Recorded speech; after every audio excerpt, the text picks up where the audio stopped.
Highlands that Scotland had been somewhat less touched by the physical horrors of war than the rest of Britain, and was less susceptible to the frenetic post-war gaiety that infected more popular vacation spots. And without discussing it, I think we both felt that it was a symbolic place to re-establish our marriage.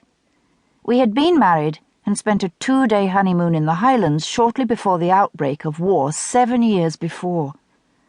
A peaceful refuge in which to rediscover each other, we thought, not realising that while golf and fishing are Scotland's most popular outdoor sports, gossip is the most popular indoor sport. And when it rains as much as it does in Scotland, people spend a lot of time indoors. "Where are you going?" I asked as Frank swung his feet out of bed. "I'd hate the dear old thing to be disappointed in us," he answered. Sitting up on the side of the ancient bed, he bounced gently up and down, creating a piercing, rhythmic squeak. The hoovering in the hall stopped abruptly. After a minute or two of bouncing, he gave a loud theatrical groan and collapsed backward with a twang of protesting springs. I giggled helplessly into a pillow so as not to disturb the breathless silence outside. Frank waggled his eyebrows at me. "You're supposed to moan ecstatically, not giggle," he admonished in a whisper. "She'll think I'm not a good lover." "You'll have to keep it up for longer than that if you expect ecstatic moans," I answered. 2 minutes doesn't deserve any more than a giggle." "Inconsiderate little wench. I came here for a rest, remember?" "Lazy bones. You'll never manage the next branch on your family tree unless you show a bit more industry than that." Frank's passion for genealogy was yet another reason for choosing the Highlands.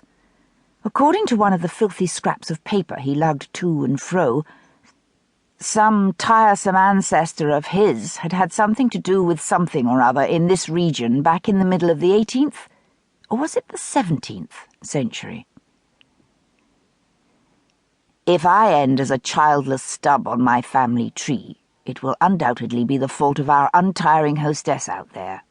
After all, we've been married almost 8 years.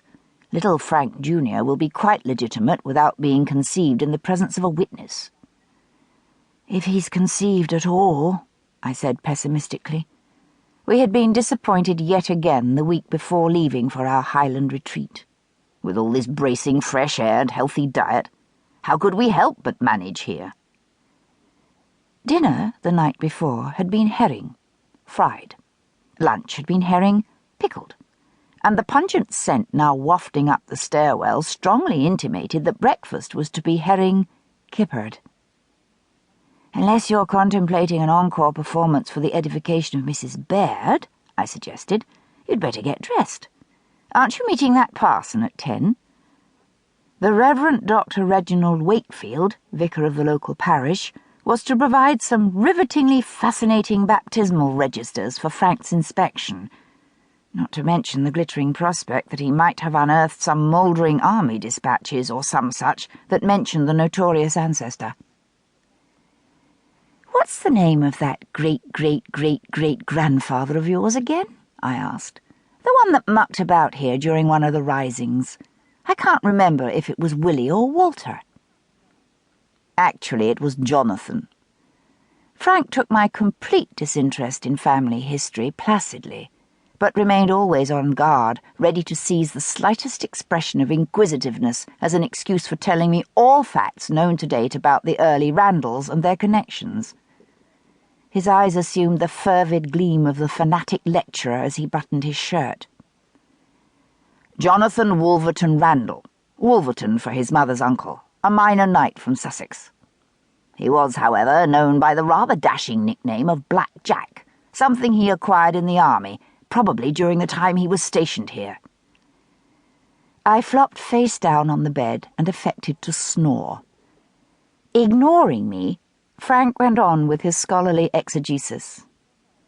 "He bought his commission in the mid-30s, 1730s that is, and served as a captain of dragoons. According to these old letters Cousin May sent me, he did quite well in the army. Good choice for a second son, you know. His younger brother followed tradition as well by becoming a curate, but I haven't found out much about him yet. Anyway, Jack..."